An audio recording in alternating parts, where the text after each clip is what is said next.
Namaste, friends. Namaste, Kate. Welcome to our talk called Viniyoga Women. And we are so happy today that we have Kate from San Francisco, who is a very long time student of the tradition and of my father. And we are so happy that we have this interview with her today. And you can all tune into this talk live on the T Krishnamacharya page, my dear friends, and you will be able to watch it live. So welcome, Kate. How are you doing today? Fantastic. Thank you. It's very good to see you, and it's very good to see that you are ready to go. Do you want to begin this with like a little chant or a mantra or something that makes you happy and comfortable and also gives our audience a bit of time to tune in? Sure. You know what makes me happy and comfortable is I'm so lucky that I'm sitting here with my teachers, or two of them at least. I have, I'll leave that where it is. I brought some photos. Oh, great. And I have this one too of Sir. Wow. And this one of Sir and Mary Lou and your grandfather. And so I would love to start, the way I like to start everything actually is honoring my teachers. Right. So this is for them with gratitude. Shri Guru Pyo Namaha.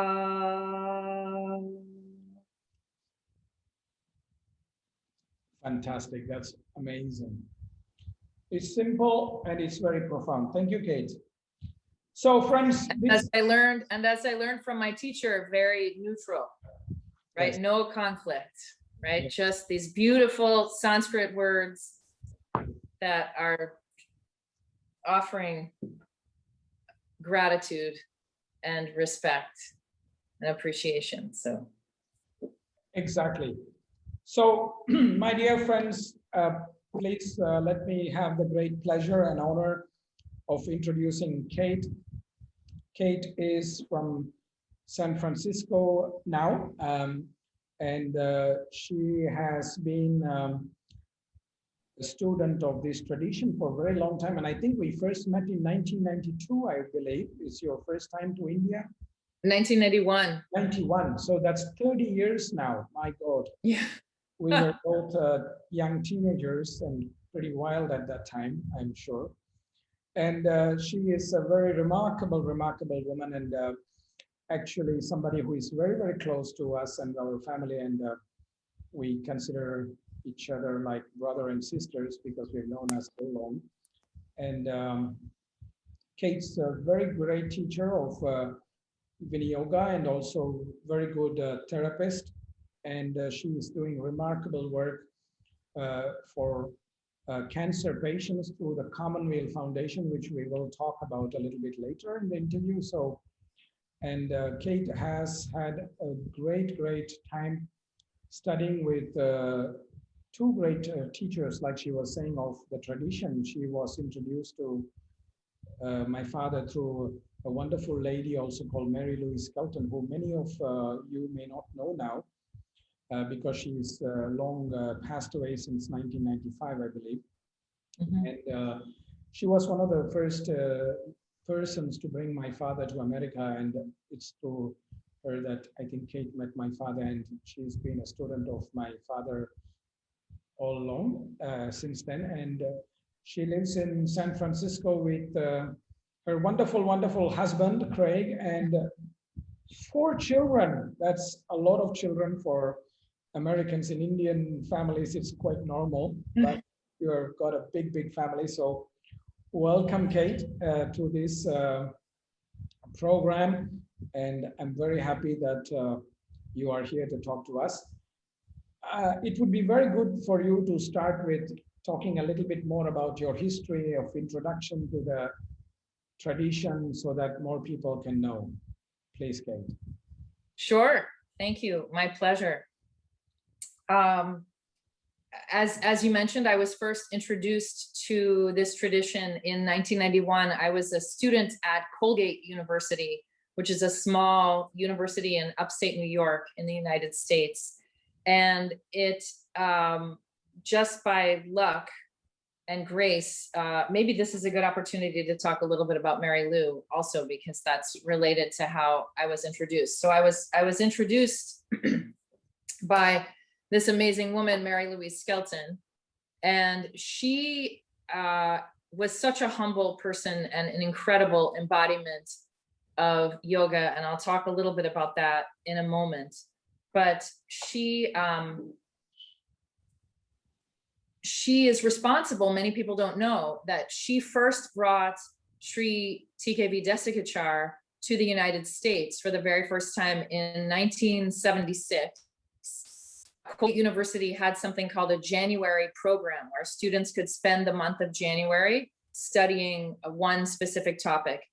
And so Mary Lou brought Sri Desikachar to Colgate University for this month-long program, and it was very cold. I'm sure he was quite miserable, actually, just covered in, coming from South India to upstate New York, where it was just blanketed in snow. But Mary Lou they recorded all of his classes for that month, that session, and Mary Lou transcribed all of the classes, and then that her transcription became the book Religiousness in Yoga, which is what then the later book, The Heart of Yoga, was based on, is my understanding. Correct. So Mary Lou is this amazing, humble woman who was behind the Sri Desikachar's first introduction, or first coming to the United States, and many people's first introduction to yoga in this lineage. So we all have a lot to be grateful to her for. I first came in 1991. I joined Mary Lou and her husband had started a study group in South India, which originally Madras, which is now Chennai. And when I went in 1991, I actually, I don't know if you even knew this, Kausthub, I think you do. I had no interest in yoga. I wanted to do social work. I was interested in doing social work, but Mary Lou was very persuasive, and she was the kind of person, she was the first person I met who was such a positive role model for me. And I was pretty blown away by her. She was this amazing balance of gentleness and caring and empathy and sensitivity, and also great strength and great force. I mean, you remember her, Kausthub. She had a lot of power also, and incredibly clear communicator. She could be very tough when she wanted to. Yes, very tough. And so now looking back, I feel like she was this perfect balance of sthiram and sukham. She was the embodiment of yoga. Correct. And one of my favorite questions that I asked her, or on that study group in 1991, I asked her how much time she spends doing yoga every day. And she said, well, I like to believe that I'm practicing yoga all day, every day. And so she really shifted my thinking, and I think many people's thinking of what yoga practice is. We'll probably talk more about that too. But luckily for her, she encouraged me to take Sri Desikachar was kind enough to teach Yoga Sutra, yoga philosophy class to the Colgate students. And Mary Lou said to me, I'll never forget this. She said, I hope you don't miss this opportunity to study with this great master. I hope you don't miss this opportunity. And truly, it changed my life. That introduction to Yoga Sutra, those classes with your father, we'll talk a little bit later about exactly how that changed my life. But I couldn't be more grateful to her. And so, yeah, is there anything else? So now that you talked about how you met my father through Mary Lou, how did that evolve? That you started to become a student of my father, and then you kept coming back. So tell us a little bit about that, and the kind of studies that you had with my father and how it was. I remember some classes we were also taking together. Yes. Yeah. It's very interesting, you know, partially I tell people it was a very lucky accident, and I mean that a little bit as a pun. So in 1991, I started taking the philosophy classes with Sri Desikachar and really loved them. And then 2 months after I arrived in Madras, I was actually on my bicycle and I was hit by a motorcycle. And until that moment, my connection was really with Mary Lou. I would come from class with Sir, and then sometimes I just, quite honestly, I had a little bit of a, I don't know what the right word is. I was skeptical. That's the right word. So I would sort of sit in the back in the Yoga Sutra classes, and I would roll my eyes at a lot of it. And then I would go see Mary Lou after, and I would say, what's all this detachment stuff? And, come on, what's all this? And she and I would have these great conversations about Yoga Sutra based on Sir's classes. And then after I had my accident, I couldn't move or walk very comfortably. And that was actually my first introduction to yoga therapy, because Mary Lou brought me to see Sir to help me be able to sit and walk and move more comfortably again. And he designed a personalized practice for me that I continued for, I brought back to the States with me. I continued for many months. I actually continued that practice for over a year. And when I went back to the US, the doctors in the US couldn't believe how well I had recovered from this accident. And they wanted to see these exercises. I showed them the exercises from Sir. And they said, whatever you're doing, keep doing it. We've never seen anyone recover from that kind of an accident and heal like you're healing. Yeah. See, amazing to me. And then there's sort of, it's interesting. I tell this story to the participants on the Cancer Help Program, where I work at Commonweal also. I tell them sort of an abbreviated version how I got into this really is three parts. Is first, that accident gave me access to Sri Desikachar in a different way and introduced me to yoga therapy. And then I went back to the United States.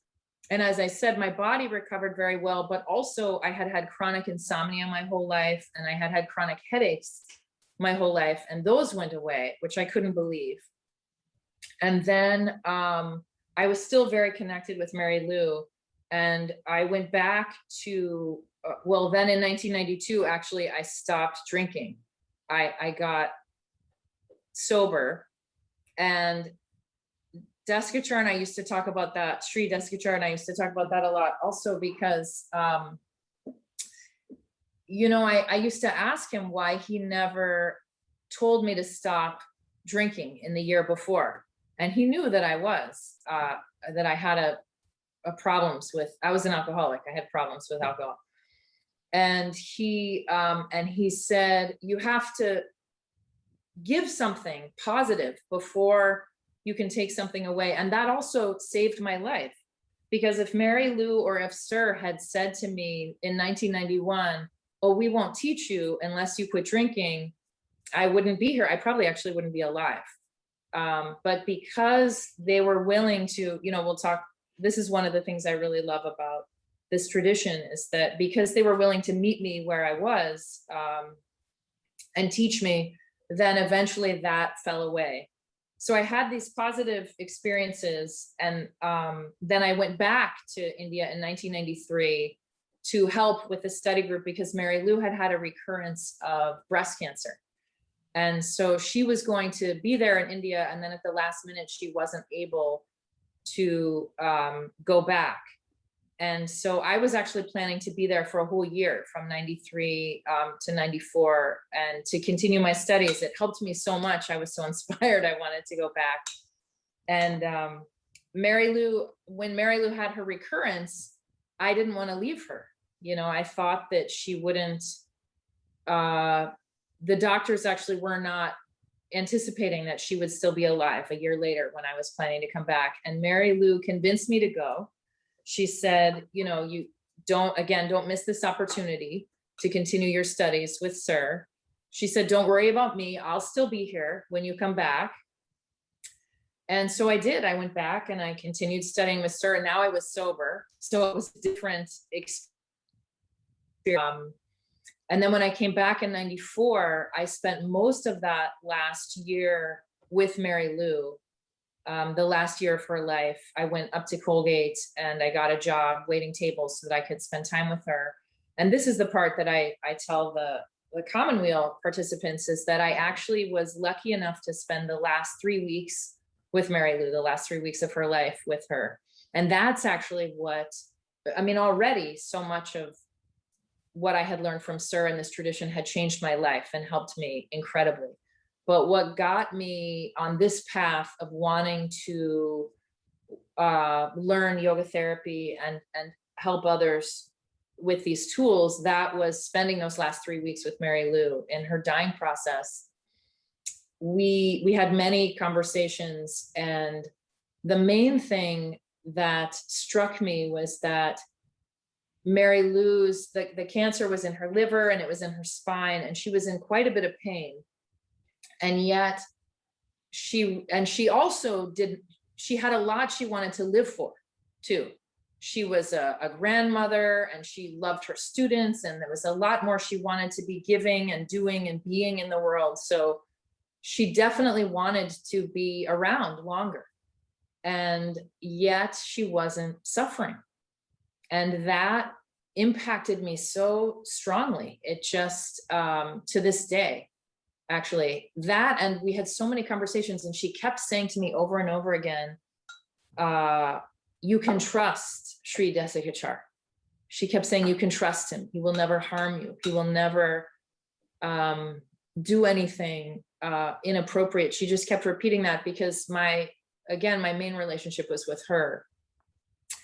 And then she died, and Colgate University actually hired me to then help with the study abroad program. So I was in a very, very unique and lucky position that I'm still grateful for every day. So not only did I first go in 1991, I stayed connected with Mary Lou until she died. I went back for a year, 93 to 94. And then in 95, the university had hired me. So I was then paid to go back and live and work. And that's when that's when Sir, after Mary Lou died, he really, and your mother, both of your parents, really opened up their arms and their hearts and their home to me. And Sir took me on as a student, and really because I asked him after Mary Lou died, I told him about that experience of being with her in those last 3 weeks, and how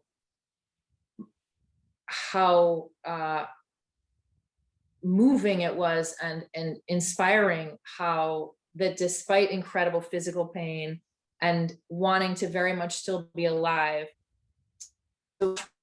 married her death with, absolute evenness and shanti, and not suffering, even though she was in pain. And I said to Sir, please help, will you teach me how to help other people in the same way? In my experience, I said, most people in the United States don't know that yoga can do that, can help in that way. And so, so I was very, very lucky that then I spent several years in Madras and then Chennai studying. And yes, your father had many plans and classes, and I was very eager. So it was wonderful opportunity. I'm very grateful for.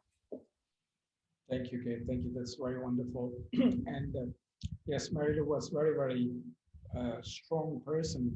And my father used to tell one story about how when she was in her last days, he was in Italy. I mean, he heard the news. He flew from Italy to be with her for some days. And the first day when he landed, she was very exhausted and tired, and she could not move from the bed.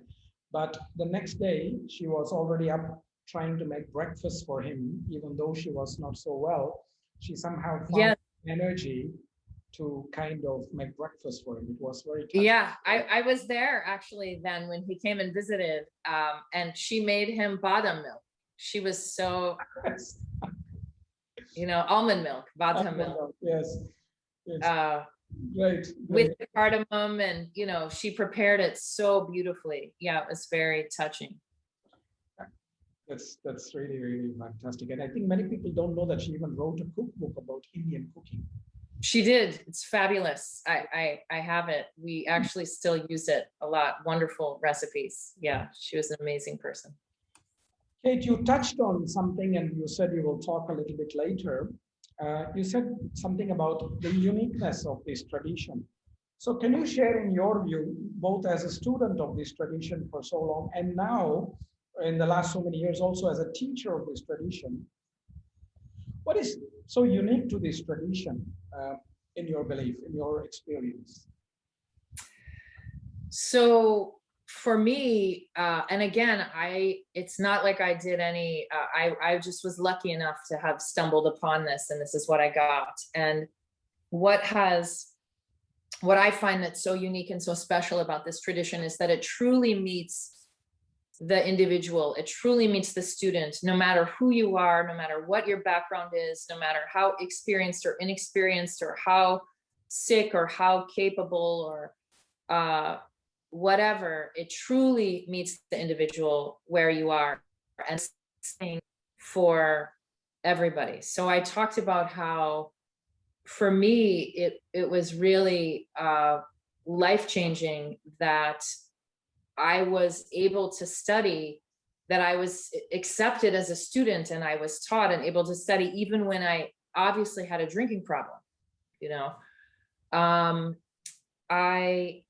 so that's one thing. And all the different range of strategies and tools that are offered. The other thing that I want to say, actually, and we'll go back to why, to the individual piece a little bit more, but I want to say one other thing about this tradition, because I don't want to forget it, that I think is so important, is that in my experience, what's been passed on to me from my teachers, and I try to do this for my own students, is that you're not trying to fix anyone. There's nothing to fix. And that's a really, it's very significant, because what I received, and I feel like my job as teacher is actually just to hold up the mirror for my students so that they can see themselves better, and all parts of themselves, that when I hold up the mirror for them, then they can see their patterns, they can see their own true self, right? They can see when they're not their true self, and then they get to choose which patterns, they decide what patterns they think are serving them, or which patterns may no longer be serving them, that they might want to shift. That's not my business. I don't tell my students, oh, you should do this, or you should do that, or you should change this, or, oh, really, you should dump that guy and go with this guy, or, oh, quit that job. I would never do that, and I really love that about this tradition. And that was what, I'm so grateful for that. Again, it goes back to just, the very first sutra, this start where you are, and wherever you are is just right. And there's something for you no matter where you are. And not only is it start where you are, but you're accepted. And even with all of my flaws and all of the things, I felt like I was unteachable when I came to this. I was just a complete disaster. And I said this actually at your father's memorial service. I don't know if you remember, but the thing that had such an impact on me is that Sir and Mary Lou also, they both saw something in me that I couldn't see, and that I don't think many other people could see either, actually. But they saw beyond these other parts of my life, my patterns that weren't serving in, that they could see something else. And even though I couldn't see it, and maybe I didn't even believe that there was goodness there, I trusted them, and I believed them and what they were reflecting back at me. And that's where the transformation happens, in my opinion. So for me, I feel like what's so unique and beautiful about this tradition is this concept of really seeing your student, and then the experience as a student of really being seen and accepted and held for that. And when we're seen, and when these other parts of ourselves are reflected back to us, and then we are exposed to these tools, all these different tools and strategies, and it's not a one size fits all or a cookie cutter. Oh, you mean I don't have to do this? I could do this instead. Or, oh, it's okay that I don't really like this. Oh, this resonates much more. Then it's so empowering. It's incredibly empowering, because then the healing, it's a recognition that I'm still a whole person, even with all my flaws and the things that I want to work on and shift. And there's a recognition that even my patterns that may not be serving me, they were maybe serving me once before, right? They probably developed for a good reason. And so there's this acknowledgement of that. So there's no shame. There's no feeling badly about what came before. So it's a very special thing. Now that as a teacher, and being able to pass on what I've received to my students in that same way, and be able to reflect back at them and support them in their process. I have 2 students in this last week where both of them, I just assured them, I said to them, I trust your process. Whatever your process is your process. And I trust you to know the best way forward and the best decision. And that's something that, in my experience or my opinion, is very unique to this tradition, and such a beautiful, beautiful aspect of it. That's really, really great. That's really great. And I also had the same thoughts about being unteachable when I started beginning studies with my father too. So I resonate completely with what you are saying. Yeah. Kate, you are doing very, very good and important work with the Commonwealth Cancer Project, and it would be very helpful to many people if you could share a bit about how it manifested and what is it that you are doing with them. This will be very important. So this is actually a funny story, a beautiful story related father, to Sri Desikachar. Also, I have to acknowledge him, is that in 1990, 6 or 7, maybe it was 1997. I think I had to be back in the United States just for a few months, maybe 6 months, for just the first part of 1998. And before I was going to come back to Chennai for another couple of years to continue my studies. And I told, because of Mary Lou, I was so inspired by Mary Lou, I told your father, I said, I would really love to do some work with people with cancer. I'd really love to help support people with cancer. And I had heard of this organization. I had studied Sanskrit at UC Berkeley. And so I had that connection to the Bay Area. And I said, I heard of this nonprofit organization north of San Francisco that works with people with commonweal, and I think I might try to volunteer there. And right away, Sir said, oh, I know Michael Lerner. You must go see him. I've met him. He's, please, when you go back to the US, please take this stack of books. He gave me this huge stack of books. Take this stack of books and please give him this letter, and tell him that I sent you, and it'll be wonderful. Go ahead and do it. And so I didn't open the letter. It was addressed to Michael Lerner, not to me. So I didn't open the letter. But when I got back to the United States, I called up Commonweal and I told them I'm a student of Sri Desikachar, and I have these books for Michael Lerner and a letter for him. And Michael met me, and then he opened the letter and read it to me. And it said something like, here is my student, Kate. I am sure you will find some good use for her. And Michael thought that was very funny.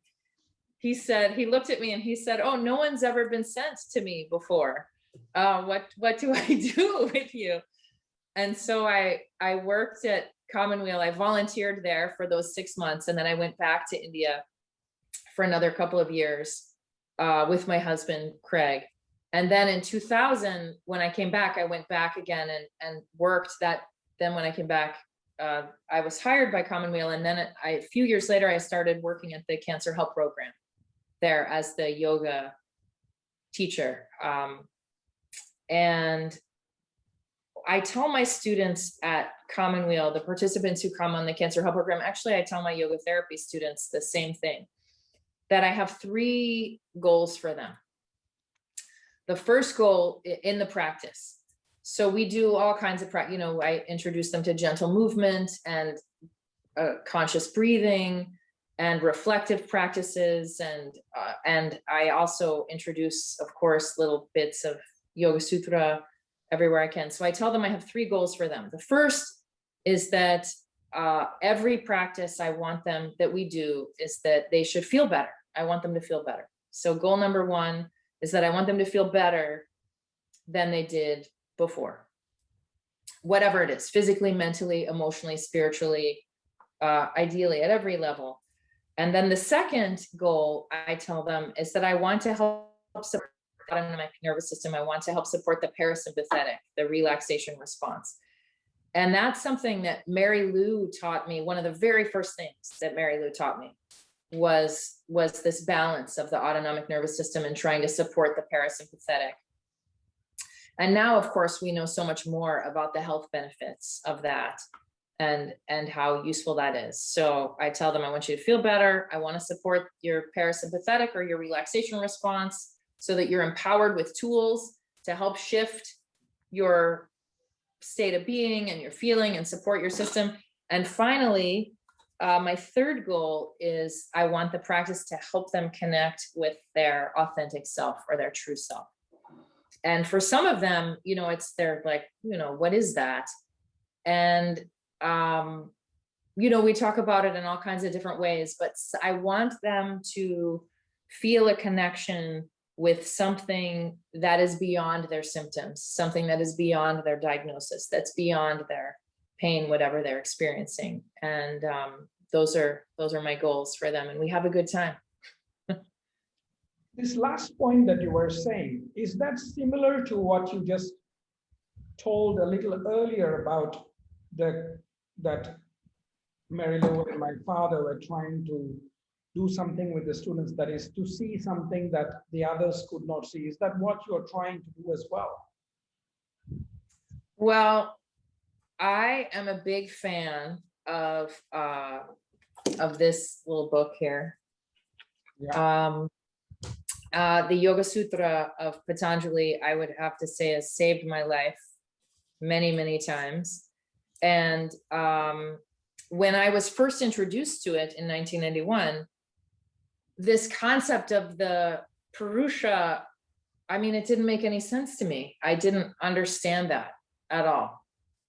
And so it was a long process for me of, and it's another thing I very much appreciate about this tradition in terms of meeting the student where they are, is that there was no insistence on some kind of belief or belief system or, whether it was God or Purusha or whatever that meant. It was okay that I didn't really know what that was, or I didn't understand it. And so it's something that evolved very naturally and through a lot of patience by your father and Mary Lou, who helped me to see that. But I think that's absolutely right, is that they kept reflecting that back to me. There's something in you, Kate. There is something that is not your family background, that is not your alcoholism, that is not your diagnosis, that is not your whatever it is. So helping students to see that is, to me, one of the most exciting parts of it.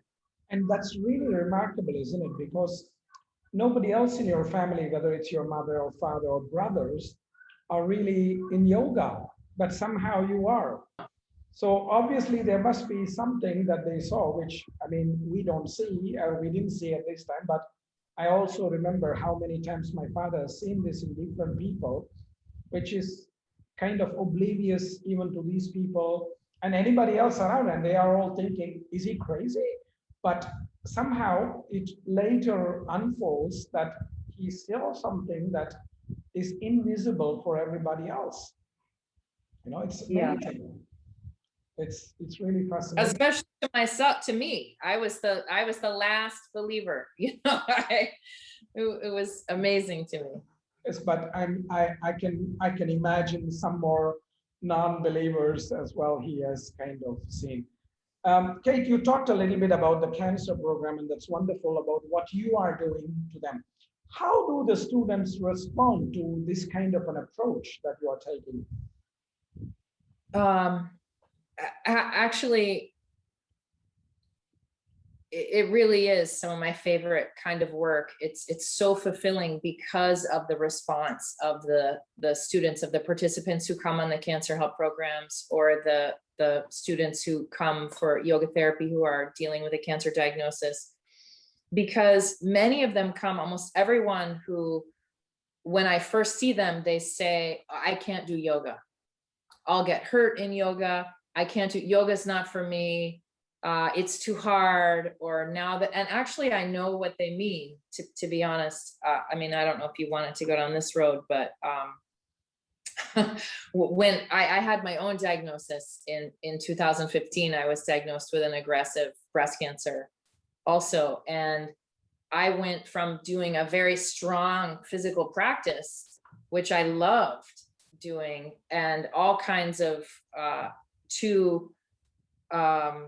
you know, the side effects of the treatment are so difficult and grueling that I went to being able to do very little asana, but I did my yoga practice throughout. And so when I work with, even before my own diagnosis, one of the most fulfilling things was working with my students or the participants on the cancer help program who would come in and say, I can't do yoga. And we, you know, after spending time showing them these different tools and helping them reframe yoga, it was amazing that they all felt, you know, they had their own practices. I got to give individualized practices during the cancer help program retreats. And it really changed something in people to feel that, oh, I can do yoga, even if it's just one of my good friends, Mary Jane. I sometimes share several stories about her, but she had been living with metastatic breast cancer for many, many years, over 20 years. And I met her at Commonweal, and then I worked with her privately also at her home.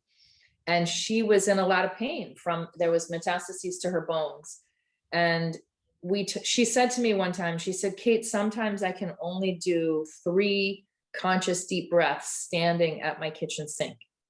And I told her, that's yoga, that counts as a beautiful practice. You're breathing with intention, you're taking conscious breaths, even 3 conscious breaths standing at your kitchen sink. And fast forward, you know, when I had my own diagnosis, I don't know, this is very personal. Should I get personal? Is that okay? It's your choice. As you said, I trust your process, Kate. I'm more of, right. I trust your process. I'm more of a person, I just lay it all out there, but please, Lord. I don't know if you want to go down that road, but you know, I used to tell, so one thing is that then when I was going through with my own diagnosis, you know, all these crazy things happen. I mean, everyone knows the chemotherapy makes you sick, but you know, it makes your fingernails peel off. It's so painful. And then you get all these mouth sores, and your hands like itch and tingle, and they are like in pain all the time, and your feet, and I used to get these spontaneous nosebleeds that like, so there's a lot of, and thank you. I mean, to this day, I'm so grateful to Sri Desikachar and to this text, Yoga Sutra, because when I went through all those side effects, it was so clear. Speaking of, you know, I went from not understanding this concept of Purusha at all to then when I was diagnosed, to being able to go, oh, right, all right, this is happening to me. It's highly unpleasant, right? But it's not permanent, I hope, right? Some of it for a long time, I don't even know if you knew this, Kausthub, my hands stopped working from one of the medications. I couldn't bend my fingers or dress my daughter or lift anything. It was very difficult and extremely painful. So that was one of the low points. But even then, right, through all these side effects and symptoms, I was able to tell myself, this is just something that's happening to me. And I approached it like I was this living science experiment. So instead of freaking out about it, I'd be like, oh, wow, this is really interesting. Or, oh, sorry, there's that spontaneous nosebleed.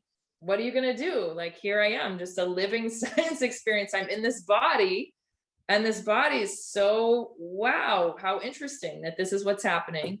And it's out of my hands. And so how do I can't change my circumstance, right? I couldn't change that.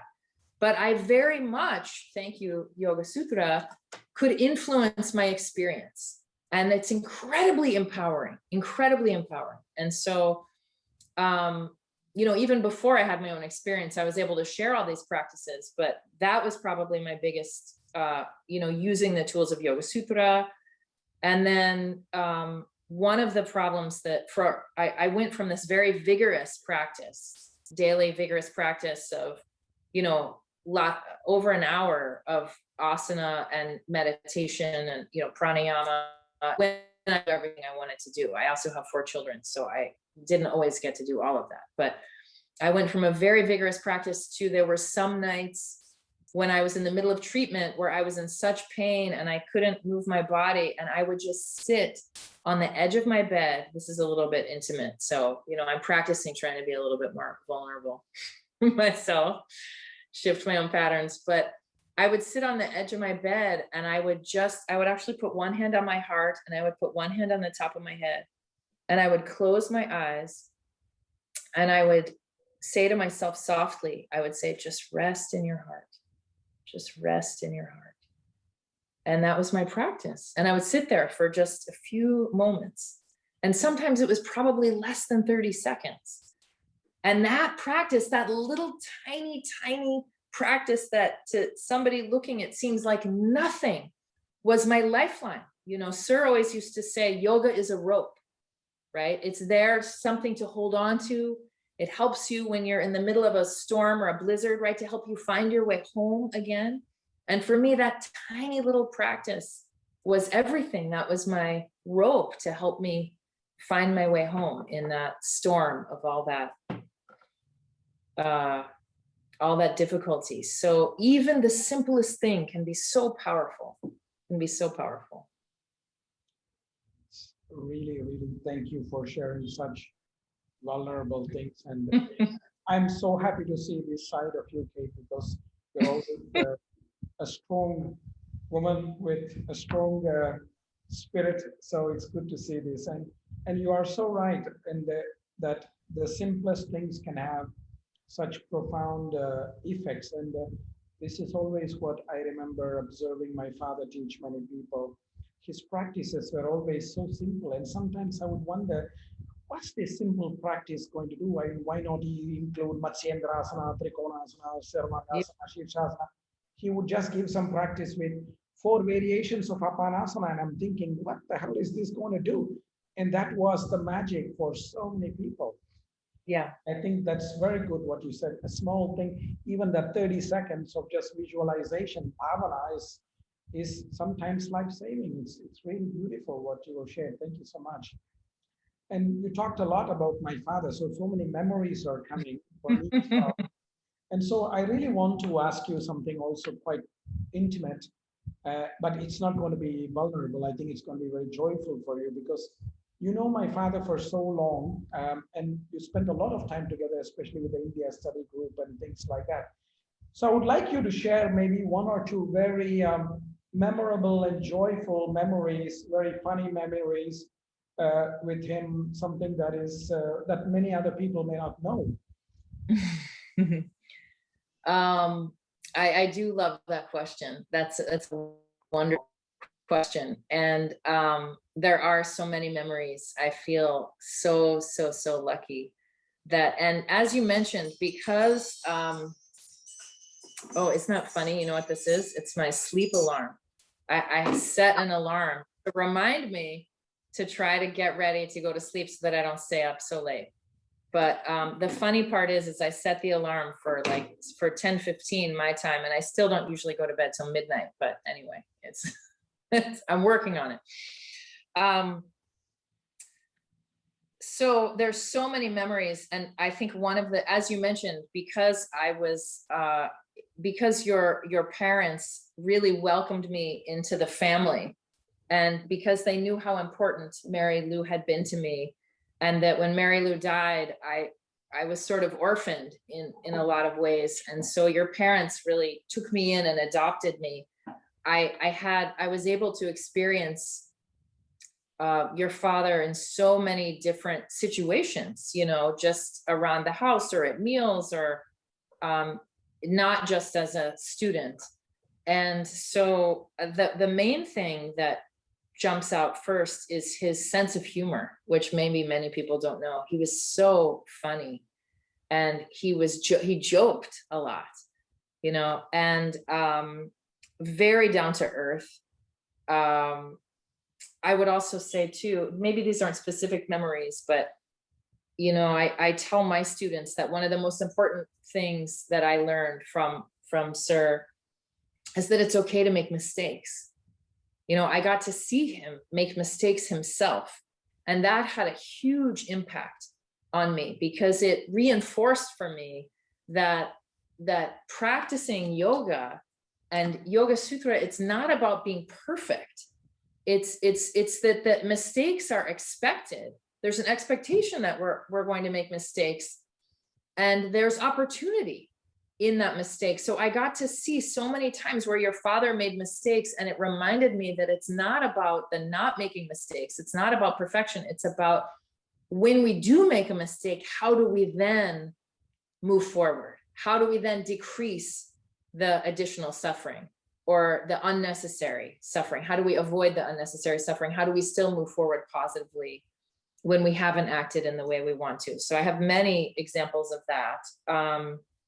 I have to say, seeing him with my children, he was so joyful and affectionate and loving, with, you know this, but you know, my children still refer to your parents as Tata and Pati. Yeah. So when we speak, they speak of Tata all the time. Instead, they, you know, I say Sir or Shri Desikachar. In my family, he's Tata, which is grandfather. And of course, when we see your mother, they pop in when I have class with her. They always come in to say hi to Pati. And so there's that sweetness. I want to say two other things, actually, two other really strong memories of your father, of Sir, if that's okay, is that he also was one of the most giving and generous people that I knew. And it's very interesting that you should ask this, Kausthub, because just today I was walking on the beach just this evening before this call, and I was thinking of a student of mine. I had a class over the phone with one of my students, and she broke her hand, and she has pins in her hand, and she's in a lot of pain. And I was thinking about her as I was walking, and I was thinking, oh, I'd like to send her. I have something that I think she would really love. And I thought, oh, I'd like to send her this thing. And then I immediately thought of Sir. And I thought he was so generous that I must have got, you know, that's something also that he transferred onto me, that generous spirit. Because as soon as I thought to give this thing to my student, I thought of Sir, and I thought, oh, he was so thoughtful. And you could tell that how much joy it brought him to. So it also feels like in me giving something to my student, I'm, you know, it's like, it feels like this parampara, like I'm giving it from your father, also passing it on from Sir. All right. And the final thing I want to say, if it's okay, and we're probably running out of time, but I want to say one more thing about Sir, is that, in fact, your mother and I were just talking about him about this last week. We were just on the phone a few days ago on Skype, and we were talking about how, and this is with me all the time, I think of this when I think of your father, this is probably the strongest memory I have of Sir, is that he used to, the way, I guess devotion is the word, devotion to his father. So this is why this photo is so Hi. Okay, where did you lose me? You were saying something about devotion to my grandfather. Sorry, I Yes, think there was a yes, problem. Sorry about it, friends. that's okay. That's okay.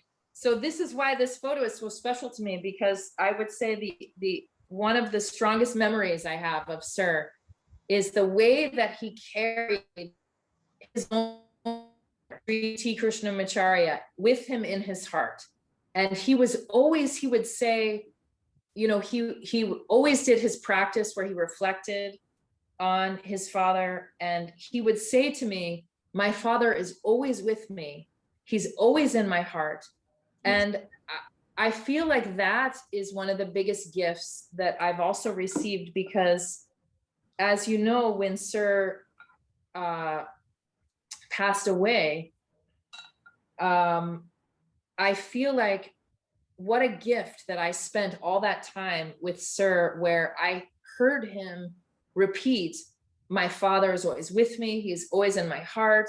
I never have anything to feel. And so when Sir passed, it was that same feeling of, oh, he's always here. He's here. He's with me. I mean, always. And what a gift, you know, what a gift that is. So thank you for asking that question. Thank you so much, Kate, for sharing that. And I do have to say two things in connection to this question. I think I also would like to tell people that my father one time made you do something very cheeky. Remember when Professor Bill Skelton was in India and he was admitted to the hospital, and my father made you sneak in some tamarind rice. Skelton, do you remember that story, that time? Yes. It was Yes. not allowed by the hospital, but Yeah. he made you sneak.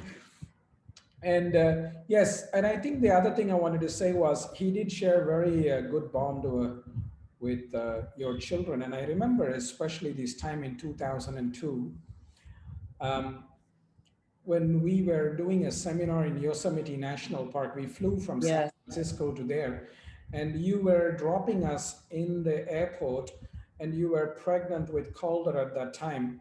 And when we came back from the seminar back 1 week later, Calder was out. Yes. So Yeah. it was 2002. I think it was March, right? Yes, March 2002. Yeah. Yeah. So it was that I think I've seen how much he loved your kids, and it's very true. My father loved kids anyway, and he really had a good attachment to that. That's one thing I wanted to say. And then the other thing I want to say to the people is your affection to my father as well.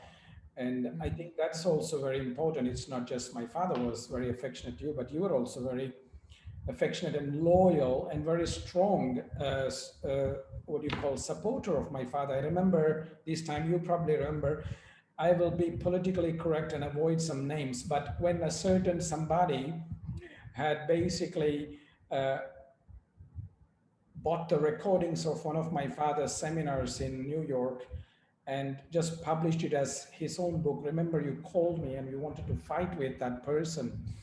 And we went to, you know, you remember, and we went.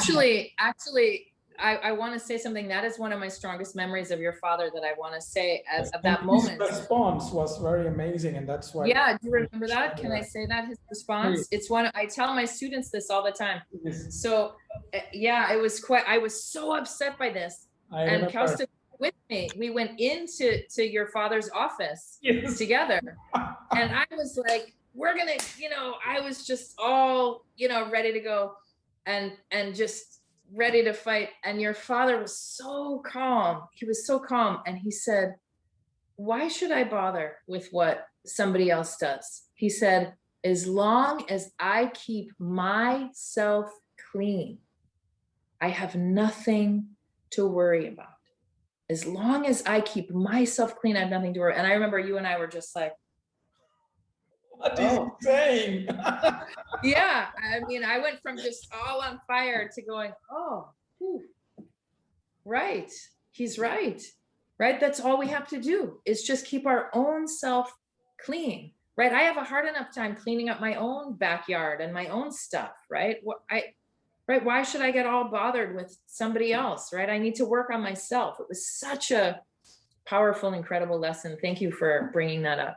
That was a very, very amazing memory for me. But also, I really wanted to share that because I also wanted to let people know how much my father meant to you. So I really, really appreciate that, and I'm sure my father appreciated it as well. So that's very good that we shared some of these memories of my father. There's so many. I think so many. I think I remember even the time when we were driving up to that, what was that place? Would it be Saravana Bhavan or something in the Oh, yeah. in Sunnyvale? Yes. He was so amazed that there was possibility to get masala dosa in the California. My God, he was so excited about it.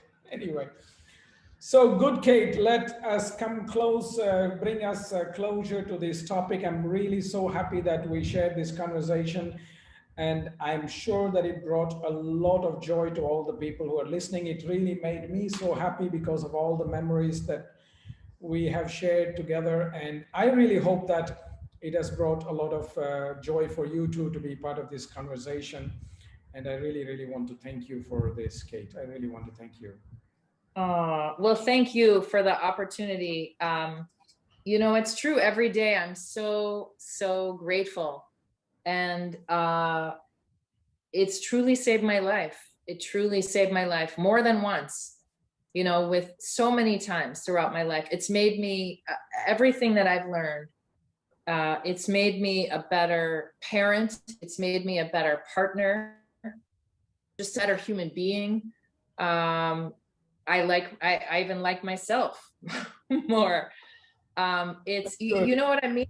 Just, I can't express every challenge that I've had, you know, the tools that I've learned. You know, I'm so grateful to Mary Lou for that introduction and to your father, and even every week, you know, when I talk and chant with your mother, it's that, you know, we talk about Sir and we talk about all kinds of things. It's just, this is a gift. It's been a true gift in my life that I'm grateful for every single day. Has absolutely saved my life, and it's my great joy. I feel so lucky that I get to pass it on to my students, that I feel like now I get to take what I've received and I get to share that. It's the most beautiful, satisfying thing. I tell my students all the time, I'm so grateful to them. So not only am I grateful to my teachers, but I want to say to all my students, I'm so grateful to all my students every time, because without them, right, I get to talk about and share my absolute favorite thing in the whole world and pass on these tools that bring me so much joy and happiness and healing at multiple levels. So yeah, I'm just full of gratitude. So thank you for the opportunity. I love, really appreciate the opportunity to talk about my teachers and talk about Mary Lou and Sri Desikachar and my students and how grateful I am. So thank you. Thank you, Kate. And thank you all, friends, for tuning in. And we will see you for another interview in another 2 weeks. Namaste, friends. Thank you. Thank you.